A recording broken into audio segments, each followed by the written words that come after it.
এদিকে সন্ধ্যায় রাজধানীর খিলগাঁওয়ের তালতলায় আরেকটি আগুনের ঘটনায় পুড়ে গেছে ২০টি ওয়ার্কশপ ও ২টি সমিল।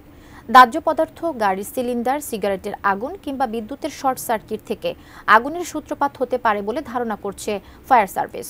সেখানে কোনো ধরনের অগ্নি নির্বাপন ব্যবস্থা ছিল না বলেও জানায় ফায়ার সার্ভিস। শুক্রবার সন্ধ্যা ৭:৩০টার দিকে রাজধানীর খিলগাঁওয়ে প্রচণ্ড বিস্ফোরণের শব্দ।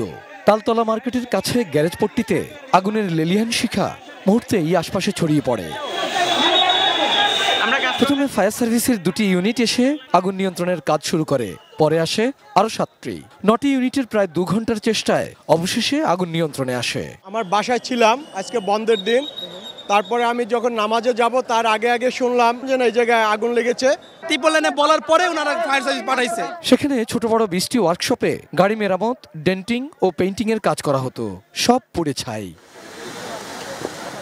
পাশে 2টি সমিল বা করাত কল, সেগুলোতেও আগুন লাগে।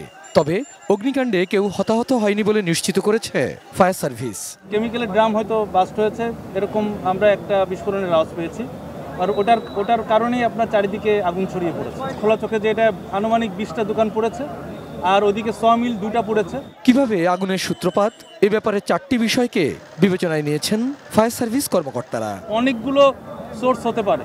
অক্সিজেন শিখা বললাম, তারপরে থিনার পেইন্ট বললাম, তারপর সিলিন্ডারের আর বিদ্যুতের শর্ট সার্কিট থেকেও হতে পারে।